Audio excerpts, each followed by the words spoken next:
esta ocasión. Estaba previsto que en este encuentro presentáramos el texto La Paloma de Vuelo Popular, un poemario de Nicolás Guillén, publicado por la editorial Losada en Argentina en 1958, y que este año está cumpliendo 65 años. Lamentablemente no contamos con los ejemplares de este poemario. Las existencias se habían disminuido y coincidió esta feria, o fue precedida esta feria por varias otras ferias, y en ese recorrido pues se fueron agotando los ejemplares y no tuvimos la lucidez, la precaución nosotros de cerciorarnos que aún hubiese ejemplares, ¿no? Al menos para alertar. Pero bueno, aquí estamos, y de todas maneras hay un grupo de libros de la poesía de Nicolás Guillén, de los libros que han sido publicados, editados y publicados por la editorial Sensemayá, que es la editorial de la Fundación Nicolás Guillén, y vamos a comentar, se los vamos a mostrar. Y claro, hablaremos un poco de La Paloma de Vuelo Popular, que es uno de los grandes poemarios de Nicolás Guillén. Estaba previsto además, y va a tener lugar, así que no se decepcionen, porque gran momento vamos a tener, porque se va a presentar también un poemario, Lugares Comunes y otros poemas, del escritor cubano-venezolano Norberto Codina, en ese orden, o venezolano-cubano, debe ser, no es lo mismo, pero es igual, ¿verdad? Como diría Silvio. Y vamos a tener el enorme honor de que la presentación de este poemario lo haga nada más y nada menos que Gustavo Pereira, un referente para toda la intelectualidad venezolana, un referente desde el punto de vista intelectual y un referente ético para todos los venezolanos dignos. Así que con nosotros está Gustavo Pereira. Muchas gracias, Gustavo. Bueno, entonces para comenzar, yo hablaré un poco del poemario que no vamos a poder presentar. Les contaré el contexto de este poemario muy brevemente. Y Orlando Hernández Jiménez, él dice que es vicepresidente de la fundación, realmente él es el jefe, ¿no? El jefe de la fundación, pues nos va a hablar sobre los otros libros de la fundación que está aquí, y quizás, si él quiere, pues lo acompañaré en esa presentación. La Paloma, como les conté, es un poemario que Guillén publica en 1958, a punto de regresar a Cuba de su largo exilio, porque estaba al producirse el triunfo de la revolución cubana, y se publica en Argentina, donde Guillén llega a cumplir la fase final de su exilio. Y en marcha al exilio en 1953. Realmente no marcha al exilio. Guillén viaja a un congreso latinoamericano de intelectuales en Brasil, pero lo que ya luego se le hace imposible regresar a Cuba. Se produce en julio de 1953, como nos acaba de contar la doctora Guerrero, el asalto al cuartel Moncada. La represión alcanza niveles extraordinarios y se hace inconveniente el regreso del Guillén al país, y sobre todo la dirección del Partido Socialista Popular, en el que militaba Guillén, le da claras indicaciones de no regresar al país. Y Guillén inicia entonces un periplo que lo lleva a Argentina, cumple un tiempo de Brasil, cumple un tiempo de estancia en Argentina, luego viaja a Europa, intenta acercarse a la América para estar más cerca y a ver si las circunstancias permitían que regresara.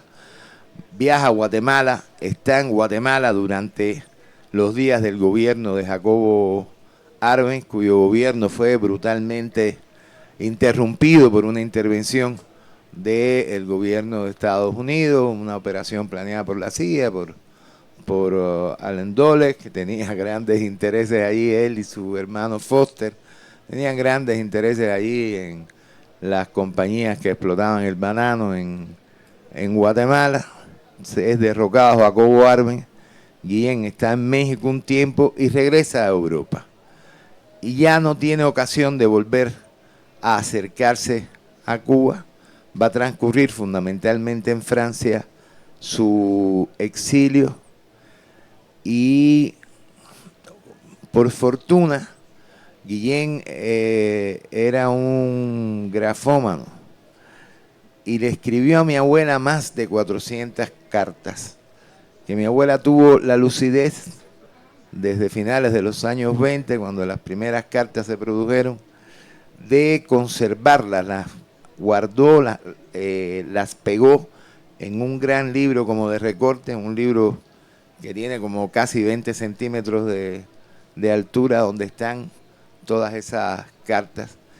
Y por las cartas uno puede apreciar cuál era el estado de ánimo de Guillén a lo largo de ese periodo. O sea, cómo la añoranza lo iba ocupando completamente. Los poemas que escribe en ese periodo están realmente saturados de añoranza, de sensación de extrañamiento, de deseo de regresar a reencontrarse con Cuba, con sus raíces. Y es quizás uno de los libros más tristes de Guillén, porque hay poemas ahí que son tremendamente tristes. Escribió muchas cosas, muchos de sus grandes poemas los escribió en ese periodo. Algunos los escribió antes y fueron luego incorporados en este libro de 1958. Entre ellos algunas de sus elegías, algunas las había escrito antes. Por ejemplo, la elegía Jesús Menéndez es anterior, pero aparece en el primer libro en que aparece como tal es en La Paloma de Vuelo Popular, que de hecho se llamó esa primera edición La Paloma de Vuelo Popular, elegías. O sea, estaban recopiladas las grandes elegías de Nicolás Guillén también. Hay entre los textos, los grandes textos que Guillén escribe en este periodo, una de sus grandes elegías, que es la elegía camagüeyana. Quizás la elegía más íntima, más privada, en que Guillén de alguna manera más se desnuda, más se ofrece a sus lectores. Y es eso, es la añoranza de su tierra, de su gente, la que domina el poema, y el deseo de regresar, ¿no? Y el deseo de regresar para quedarse ya, regresar para quedarse ya en su tierra. Poco tiempo después de publicado este poemario, que recibió, como todos los libros que Guillén publicó en Argentina, una gran recepción de la crítica, de la prensa, de los intelectuales, se produce el triunfo de la Revolución Cubana, y el 23 de enero Guillén regresa a Cuba y comienza, bueno, pues su vida en tiempos de revolución, una revolución que había previsto, una revolución que había avisorado, a la que le había cantado en su poesía desde los años 30, si quieren, pues ya West Indies Limited, ese final de la elegía West Indies Limited, Sol habla de bosques con las verdes semillas. O sea, está anunciando un porvenir nuevo, un porvenir justo para su patria, que lo vio conseguido en la revolución. Bueno, aquí hay muchos otros más libros y tengo el enorme gusto de entregarle ahora el micrófono a nuestro flamante jefe Orlando Hernández Jiménez. Nicolás Hernández, presidente de la Fundación. Así que, bueno, pueden sacar sus propias conclusiones. Agradecerles a todos la presencia acá, un poco comentarles sobre los libros que ha traído la editorial Sensemayá, una editorial que desde el año 2015 ha comenzado su producción literaria con el objetivo de preservar, de divulgar, dar cada vez más a conocer la obra de nuestro poeta en distintos formatos. Aunque nuestro primer libro, Presencia Negra en la Cultura Cubana, no era precisamente un libro sobre la obra de Guillén, pero sí sobre temas que en su obra abordó el poeta durante toda su vida. Fueron unas conferencias que se impartieron por parte de destacados académicos y especialistas sobre eso, la presencia negra en la historia de nuestro país. Es un libro sumamente interesante, nutrido de experiencias, de estudios, de investigaciones durante muchos años, y realmente ha sido uno de nuestros libros más promovidos, más cotizados y más reclamados por parte del público y de los estudiosos. Es además un libro Premio Nacional de la Crítica del año 2015. Traemos por Nuestra América, que sí ya es una compilación de los textos que escribió Guillén en su recorrido durante tantos años en sus visitas a América.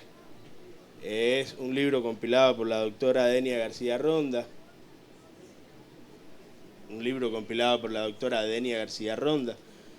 directora académica de la Fundación Nicolás Guillén y además directora de su editorial, Sensemayá, que es la editorial con que presentamos los libros. Hago un recorrido rápido porque realmente después tenemos una segunda parte, como ya Nicolás nos explicaba con Gustavo y Norberto Codina, por lo tanto les hago solo un recorrido para que conozcan de los libros que hemos traído acá a la feria. Nos acompaña también pues El Son Entero, uno de los poemarios más transgresores de Guillén, un poemario más reconocido. Y junto con él, bueno, pues Songo Rocosongo, con motivos de son. Escrito en el año 1931, le da voz de una forma sin igual al negro. Realmente Guillén fue criticado por la sociedad de la época. Desde los motivos. Desde los motivos de Sí, son. los motivos de son generaron una gran polémica alrededor de su publicación por parte de muchos, por parte de los intelectuales blancos, porque de buena primera Guillén se aparecía con que los negros podían también ser el objeto central de la alta cultura, de la alta poesía. Eso les tendría que molestar mucho. Y por los propios negros, porque la visión que Guillén da no es una visión complaciente, porque no era complaciente ni edificante la vida de los negros como resultado de las condiciones en que se les obligaba a vivir. Y entonces los negros decían que después del esfuerzo que hacían por cambiar la imagen que de ellos tenía la sociedad, se venía a aparecer Guillén con este poemario donde decía, ¿por qué te pones tan bravo cuando te dicen negro buembón? Entonces realmente fue una gran polémica en torno a eso. Guillén además daba luz en ese poemario el llamado poema son. Sí, o sea, metía las manos en lo más profundo de la identidad cultural nuestra para entregarnos la transformada en poesía. Y todo eso conmocionó a la sociedad. No solo la sociedad, no solo el grupo de intelectuales, de académicos, sino la sociedad toda. Tuvo que soportar muchas burlas. Se publicaban en los periódicos versiones caricaturescas de los poemas son, firmados por Nico el Guillao. O sea, fueron muchas cosas, pero Guillén sabía perfectamente lo que estaba haciendo, lo que pretendía y lo que había logrado. Y perseveró en eso, y este libro, si quieren, es la consagración de la idea que Guillén tenía, y en su prólogo, que es uno de los grandes textos, creo yo, sobre la identidad de los cubanos, Guillén defiende el carácter mestizo de la cultura de la cultura nacional y dice, por lo pronto el espíritu de Cuba es mestizo y del espíritu hacia la piel nos vendrá el color definitivo. Algún día se dirá color cubano. Y eso, este poemario de Guillén, esta idea de Guillén de nuestro mestizaje cultural, pues conserva vigencia para el análisis y la reflexión, pero también para guiar las transformaciones que en la nación estamos intentando hacer para cada vez reducir más la presencia, las manifestaciones de prejuicios o de discriminaciones vinculadas al color de la piel. Tiene usted la palabra de nuevo. Gracias.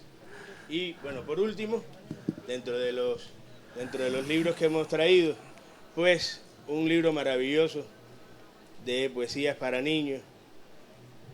Por el mar de las Antillas anda un barco de papel. Él no lo va a decir, pero ese libro está dedicado a él. Se lo dedicó su bisabuelo a él. Sí. Bueno, incluso el ilustrador decía que ese era yo. A los niños les resultó un poco contradictorio cuando se lo presentamos porque tiene pelo. Y me miraban y me decían, pero no puede ser, tú no tienes pelo. Bueno, es un libro maravilloso para los niños. No sé si han podido tener la oportunidad de leerlo. Sapito y Sapón son dos muchachitos de buen corazón. Sí, está ahí. Y bueno, en este caso están incorporados otros libros que aparecieron en otros poemarios, también referidos a los niños, y que, bueno, la doctora Denia García Ronda nuevamente hizo la compilación, y tenemos este libro maravilloso. Entonces, yo creo que es suficiente, ¿verdad? Yo creo que sí, más que tenemos aquí el plato fuerte de la sesión. Entonces vamos a hacer un cambio en el bullpen y en el pitcher y catcher.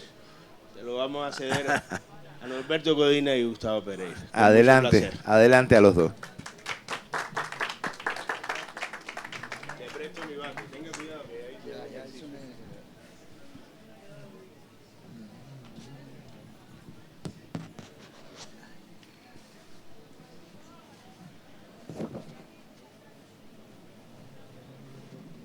Gracias. No, por nada, Gustavo. Gracias a ti.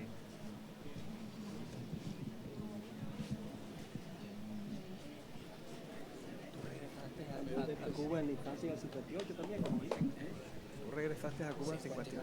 ¿Ah? 59. Ah, ya estaba la revolución en pauta. Estaba la revolución. Ajá. ¿Tuviste cuántos años dirigiendo de la Gaceta? 34 años. 34. Si quieres, yo introduzco la cosa esta, nos presentamos y te doy la palabra. ¿Cómo tú quieres? Bueno, buenas tardes. Hay un viejo adagio, debía decir buenas tardes amigos, porque hay un viejo adagio que dice que los amigos se conocen en la cárcel, en los hospitales y en las presentaciones de libros. Entonces, buenas tardes amigos. Antes de darle la palabra a Gustavo, que no solo hizo el epílogo de este libro, sino que es cómplice, junto con Raúl Casal, de su existencia, quiero decir que me alegró mucho la salida de él. Ya yo había publicado también poesía por Monte Ávila, pero me alegro mucho también porque está incluido en la colección de poesía venezolana, y siempre reivindicarme en mi condición de venezolano junto a mi condición de cubano es algo que me alegra el corazón y me alegra el intelecto. Este libro ya asistió el año pasado en la Feria del Libro.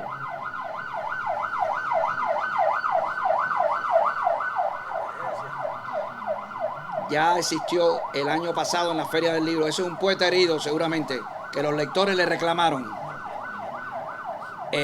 Y fue presentado por el mismo Gustavo. Compartimos la presentación este año en la Feria de La Habana. También gracias a la complicidad de Raúl Casal. Entonces le doy la palabra a mi entrañable hermano Gustavo Pereira. Gracias, querido Norberto. Norberto y yo nos conocimos hace bastante tiempo ya, en una visita de Norberto a su patria natal. Norberto nació en Caracas, vivió casi toda su infancia en Caracas, en Candelaria, con su madre, y regresó a La Habana justamente en el 59, ya en pleno inicio de la Revolución Cubana. De modo que pudo comparar dos realidades desde el punto de vista espiritual distantes, ¿no? Una, distantes de algún modo y antagónicas de algún modo y muy cercanas de otro modo. Porque en el año 59, los venezolanos de mi edad celebramos la caída de una dictadura, la de Marcos Pérez Jiménez. Y en Cuba, en el 59, se celebraba la caída de otro dictador, Fulgencio Batista. De modo que esas coincidencias, al mismo tiempo, eran coincidencias dispares en el sentido de que la dictadura que nosotros dejábamos atrás, ¿verdad?, venía, por otra parte, de larga data, con leves interrupciones de gobiernos democráticos, muy breves interrupciones, yo diría que desde la muerte de otro dictador, Juan Vicente Gómez. Y una dicta blanda, como fue el sucesor de Juan Vicente Gómez, que fue otro general andino, Eleazar López Contreras. De modo que en Venezuela vivíamos entre cerrojos espirituales, ¿verdad?, con censuras, con todo lo que ustedes pueden imaginar que existe en una dictadura, ¿no? En Cuba, con Batista, por supuesto, eran las circunstancias paralelas entre la dictadura de Pérez Jiménez y la dictadura de Batista, con desaparecidos, ¿no? Ahí estallaron los primeros movimientos insurrectos que fueron decapitados, fundamentalmente de jóvenes universitarios. Y en esas dos eclosiones revolucionarias vivió su infancia y su adolescencia Norberto. Por supuesto, las vivencias de cada ser humano marcan también su fase espiritual, su condición espiritual, y desde luego, si son poetas, marcan su poesía, ¿verdad? La obra de Norberto refleja de alguna manera estas vivencias, tanto en su patria nativa, Venezuela, como en su otra patria, la de sus ancestros cubanos, y la de su madre, por supuesto, que vivió con él esas dos realidades, ¿no? Norberto niño y su mamá ya venía de una dictadura, estaba enclavada en otra y luego pudo vivir las dos liberaciones. Estas circunstancias marcan, por supuesto, el destino de un niño, ¿no?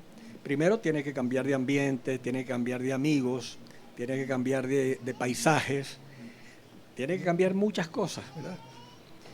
¿Y eso de qué manera incide en la poesía que escribe un ser humano? No sabemos. Yo a estas alturas de mi vida no lo sé todavía. Sé que incide, pero no sé ni en dónde, ni cómo, ni por qué, ¿verdad? A veces uno no lo encuentra en el lenguaje, sino en un metalenguaje que está un poco sobre el lenguaje. Es decir, que está lleno de implicaciones, de referencias desconocidas para el lector.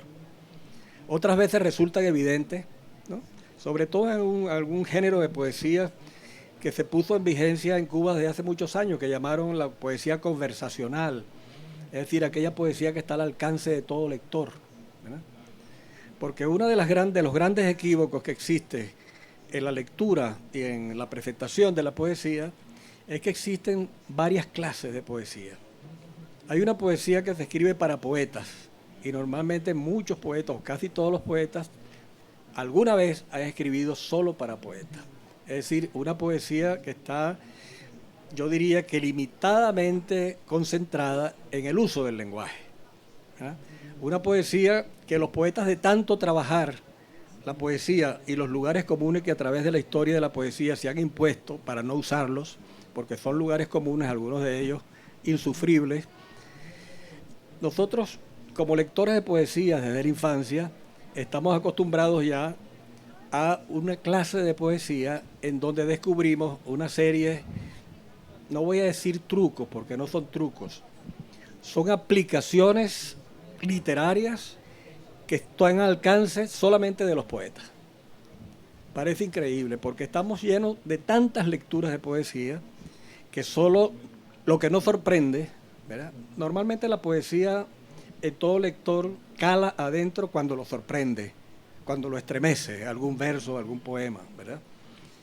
Pero entre los poetas los estremecimientos suelen ocurrir muy poco, porque las lecturas se convierten a veces en tan reiteradas que son, se convierten en la búsqueda de algo original, de algo que diga algo en un lenguaje nuevo. Y la historia de los seres humanos, que va paralela con la historia de la poesía, ustedes se imaginarán si hay algo nuevo por descubrir en la historia de la literatura y de la poesía. ¿Cuántos poemas que uno escribe creyendo que son poemas nuevos han sido escritos por otros, en otras lenguas, con las mismas motivaciones, casi con el mismo lenguaje, solo que expresado de otra manera, ¿verdad? Porque una de las grandes maravillas del lenguaje y de cada palabra es la connotación que adentro tiene. Estábamos hablando acá mientras almorzábamos o mientras desayunábamos en el hotel sobre las implicaciones de la palabra vaina, y unos queridos amigos poetas colombianos, grandes poetas colombianos, Juan Manuel Roca y J. Mario, comenzamos a elucubrar cuál es la diferencia entre el uso en Colombia de la palabra vaina, que como ustedes saben es el envoltorio de los granos, ¿no? De las leguminosas, de las caraotas, de los frijoles, eso se llama vaina. Y también vaina es la envoltura de la espada, por eso se dice desenvainar la espada. Entonces nosotros aquí en Venezuela, la palabra vaina, que parece una grosería, pero que no lo es, depende de cómo se use, ¿verdad? Porque si uno dice qué buena vaina, no está diciendo nada agradable, pero si uno dice qué vaina tan buena, está expresando algo verdaderamente extraordinario. Qué vaina tan buena, ¿no? Usted le lee un poema hermoso y dice qué vaina tan buena y lo celebra con un abrazo con el amigo que se lo lee, ¿no? Pero la palabra vaina tiene otras implicaciones. Si ustedes se ponen a descubrir cuántas, depende si vaya como anticipo o vaya pospuesta al sustantivo original de vaina. Dependiendo de las implicaciones que se le dé, la palabra vaina puede transformarse en una cuestión muy horrenda o puede transformarse en una cuestión muy hermosa. Entonces, el uso del lenguaje poético tiene todas esas variantes. Norberto, como los grandes poetas cubanos que iniciaron este género conversacional, ¿no? Ustedes leen los poemas de Roberto Fernández Retamar, de algunos de su generación, ustedes van a encontrar una poesía transparente, pero llena por debajo, subterráneamente, se cuela secretamente una gran poesía. Cualquiera diría que está hablando como en un lenguaje oral, pero no, es un lenguaje oral poetizado, un lenguaje oral sin afectaciones, pero lleno de iluminaciones, que es lo que le da textura espiritual y textura de asombro a las palabras cuando son empleadas. Una palabra sirve para ofender, sirve para halagar, sirve para destruir, sirve para construir. Todavía nosotros no conocemos bien el poder de la palabra. El poder de la palabra es infinito. Y en este libro de Norberto, Lugares Comunes se llama, ya de antemano el título es una declaración de humildad, ¿verdad? Norberto está diciendo con el título Lugares Comunes y otros poemas que el libro no es un poeta cuyo ego se salieron de los bolsillos, porque algunos poetas, como todo poeta, y yo diría que todo escritor, tiene un ego a veces exacerbado, pero yo siempre he dicho que hay que tener un martillito para que cuando el ego se asome, caerle a martillazo, ¿verdad? Para no creerse siempre la única Coca-Cola del desierto, ¿no?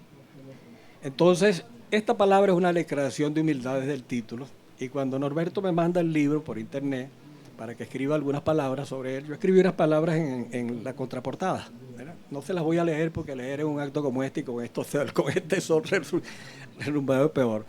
Voy a decir unas breves palabras y voy a leer unos 2 o 3 poemas del libro para que ustedes tengan una idea.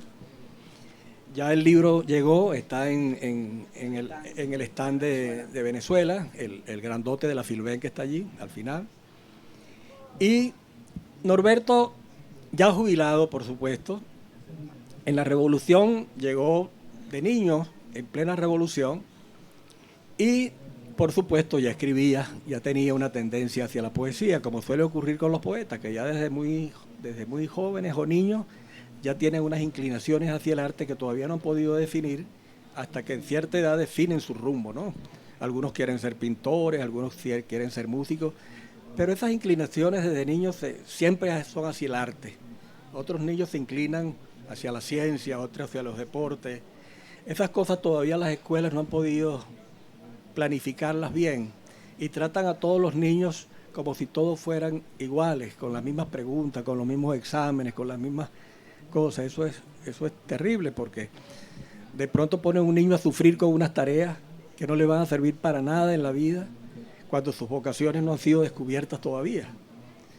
Aunque no estén perfiladas con exactitud, se manifiestan genéricamente en una actividad, sin duda, ¿no? Lo que ellos prefieren.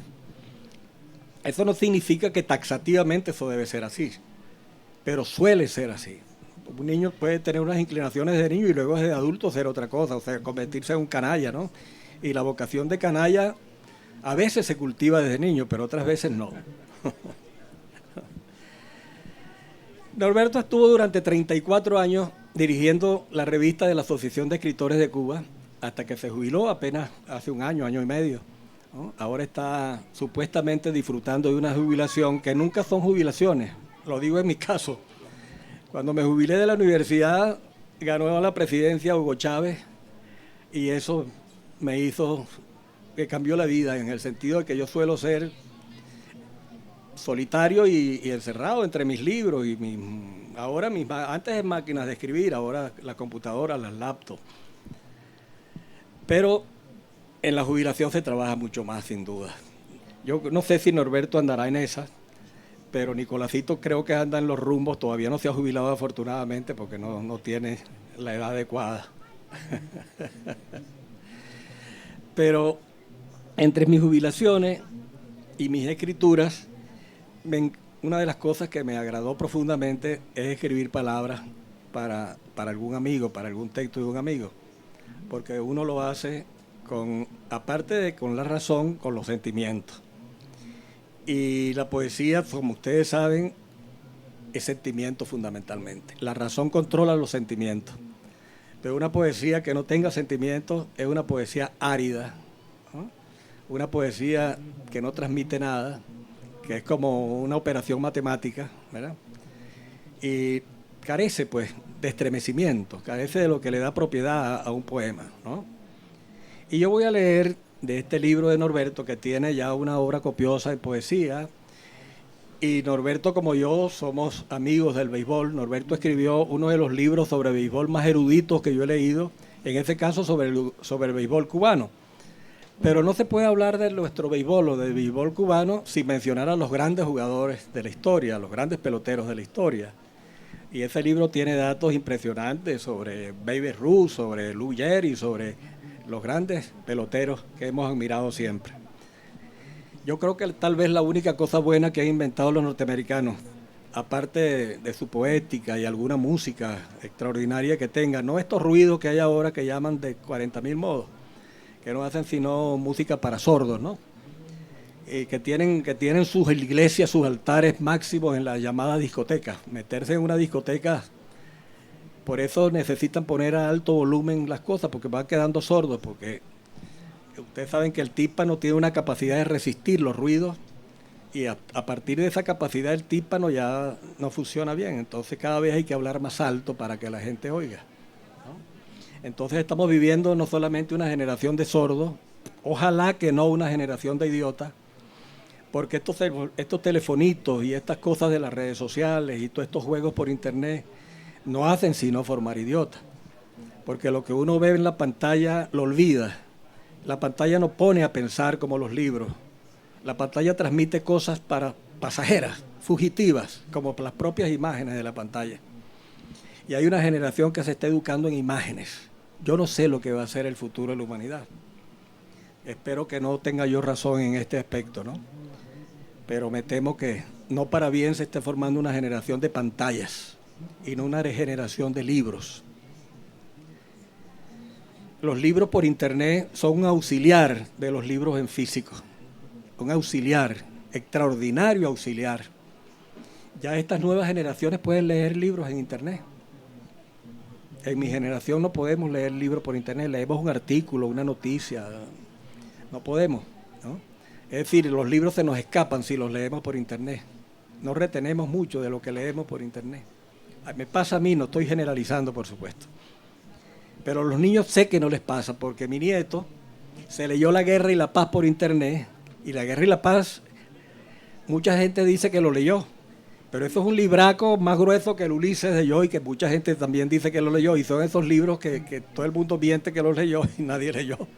Mi nieto lo leyó porque yo le estoy preguntando cosas sobre las anécdotas de la Guerra y la Paz, y me dice, abuelo, pero es que Napoleón verdaderamente que lo derrotó la nieve, el clima de Rusia, y bueno, hijo, el clima de Rusia y el pueblo de Rusia, que ha derrotado a todos los invasores que se han presentado por allí, ¿no?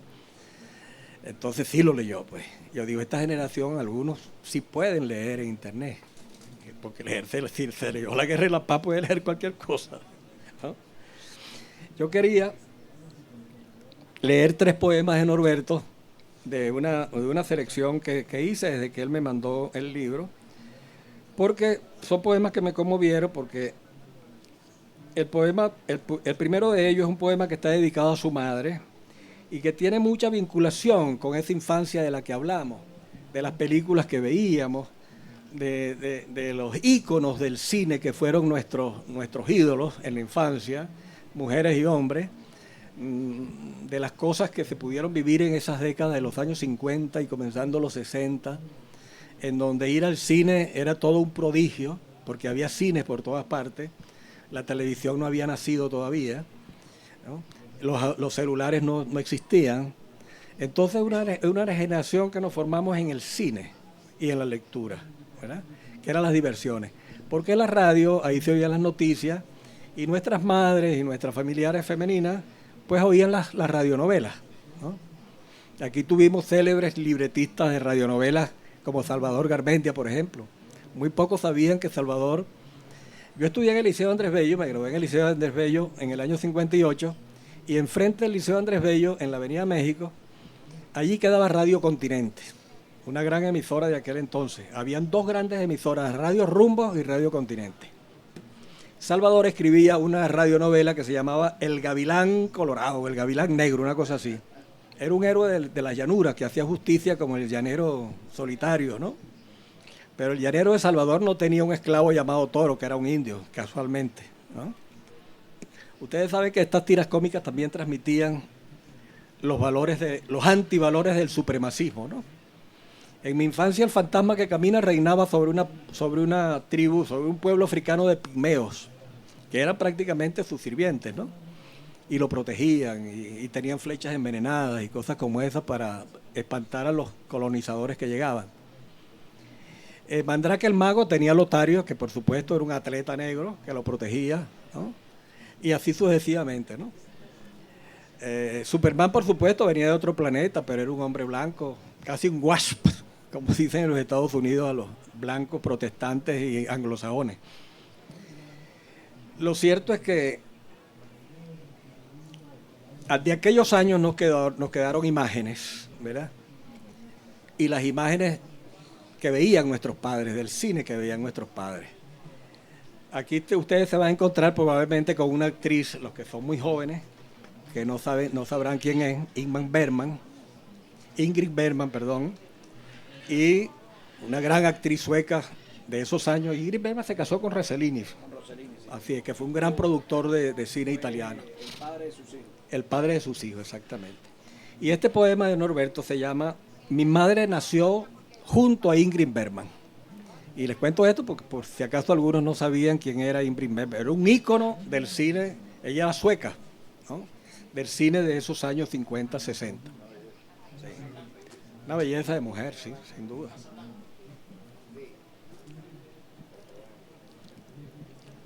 Yo soy muy mal lector de poesía y por eso no me gusta leer mi propia poesía casi nunca. Lo hago a veces muy forzadamente, pero lo intentaré porque es la poesía de un querido amigo. Mi madre nació junto a Ingrid Bergman. Por eso tal vez las he amado tanto. En Casablanca mi madre tuvo su primer divorcio y nadie la esperaba. Conocí a Anastasia a los 5 años y quise ser el obrero bolchevique que enterró su cadáver. En el Expreso de Oriente las 2 se juntaron, pasaban por primera vez falsas y lejanas. Yo confundí mis cartas y unas veces escribí sobre los guiones que protagonizó mi madre y celebré su rostro de estrella. Otras devoré con júbilo, con lealtad a su irrepetible sazón, los asados y dulces que Ingrid me preparaba. Pero la preferí haciendo el papel de enfermera, doblando a mi madre en la pantalla. Ambas crecieron juntas, ambas se casaron con Roseline y Ángel, ambas envejecieron y me perdonaron. Se comportaron magníficas, tremendamente actrices y maternales. Contra la muerte de una me defendí repitiendo todas sus películas. Para la otra muerte tengo el desamparo del actor secundario que se pierde en el paneo de la cámara.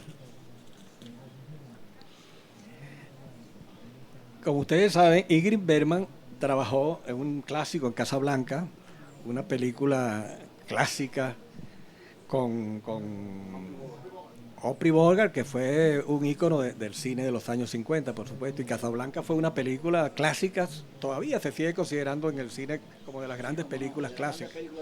Así es. ¿Sí? Y Anastasia, como ustedes pueden saber, Anastasia fue una de las princesas rusas que tras la revolución bolchevique en el año 17, bueno, fue ejecutada la familia del zar, y probablemente Anastasia seguramente con ella. Que se llama Anastasia, protagonizada por... Y hay una canción muy hermosa que se llama Anastasia. Creo que es el tema de una película de Hollywood, el tema Anastasia, sí. Es un instrumental. Este otro poema se llama, es un poema un tanto misterioso, sobre todo en el final, y tal vez por eso lo escogí, porque el misterio en la poesía es un elemento fundamental a veces, ¿no? Se llama Como la sombra de un niño. ¿Dónde se encuentra?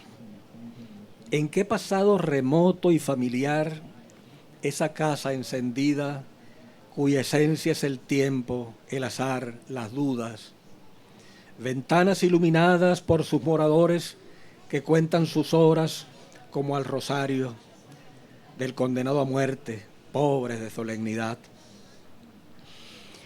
En la estática milagrosa de estas paredes, testigos de épocas de Buenaventura, cuando había varias respuestas para cada interrogante.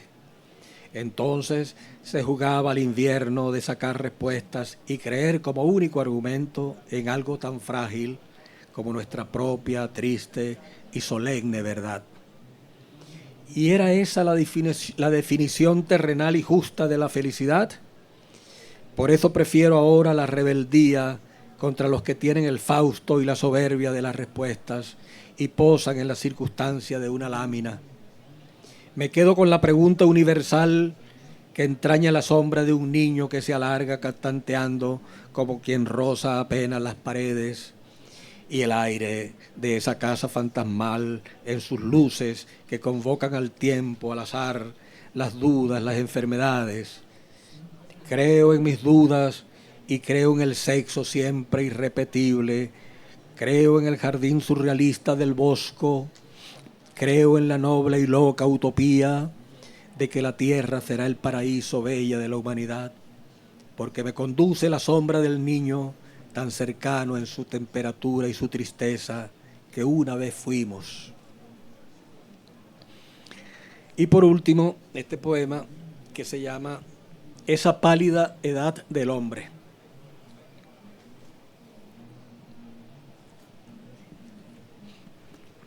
Tiene un epígrafe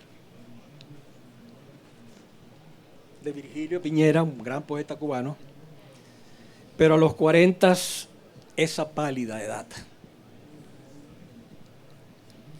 No es que sueñe ser un perdedor, ni siquiera tengo esa ambición, pero mi corazón está enterrado en rodilla herida. Yo estoy junto a Caballo Loco y Jerónimo, aposté por Héctor frente a Aquiles, sufrí junto a Cuauhtémoc y Caupolicán, fui por Toro, Firpo contra Dempsey, y a un ganador corrí junto a Bulquila descalzo. Preferí a Lennon y por unas horas no nacimos juntos. Mis amigos me preguntan por qué en el béisbol Marianao y los orientales, pero también el béisbol viene predestinado y disfruté las pocas victorias hasta el delirio.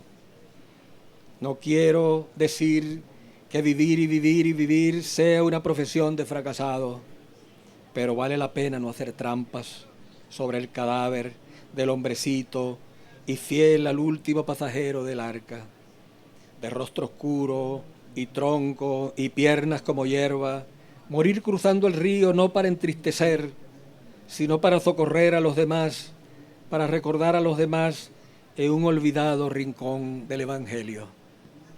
Muchas gracias. Bueno, después de esta presentación de Gustavo, primero oír mis poemas en la voz de Gustavo, yo pensaba, qué poeta tan interesante ese, porque no me reconocía, era como si fuera desde afuera descubriendo un poeta, gracias a la lectura de Gustavo. Segundo, para seguirle agradeciendo a Raúl, espero que nos envíen el video que se ha tomado de esta actividad, porque es muy importante para mi egoteca. Yo todavía como poeta no he renunciado a la parte de ego que me toca. Y para la egoteca, que es donde almacenamos precisamente esos privilegios que da la amistad y la vida, agradecer tener la copia.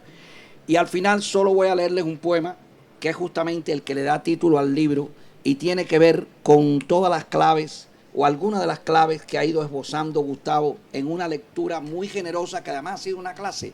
Aquí hay profesores como a Dolores y saben perfectamente que lo que hemos recibido es una clase. Este poema, que lo escribí hace más de 30 años, le da título al libro, se llama Lugares Comunes.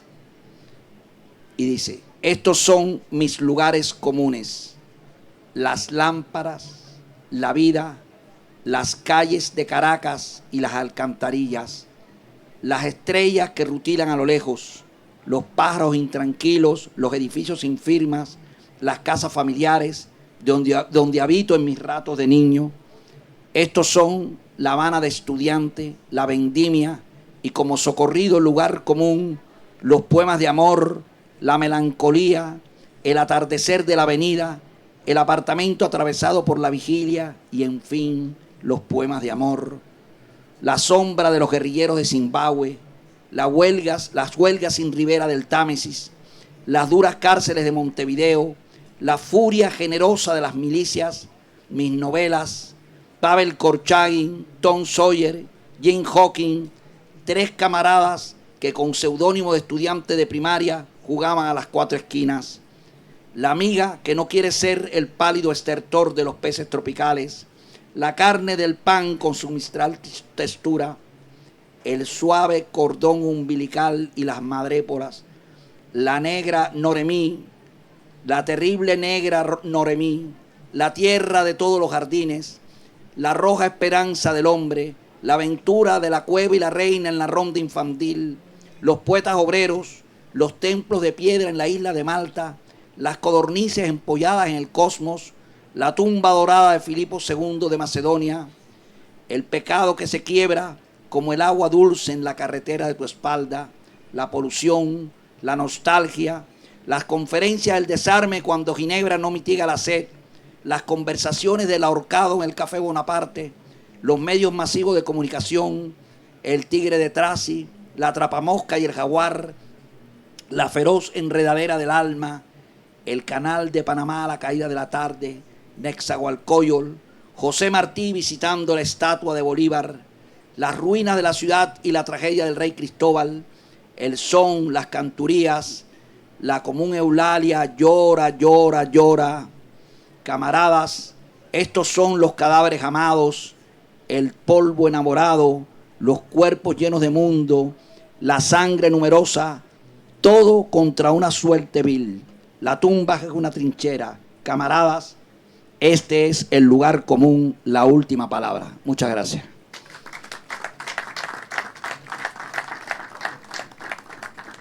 Bueno, gracias a todos por habernos acompañado. Y estos libros están a la venta en el stand de Cuba y esto en el stand de Venezuela. Gracias a todos.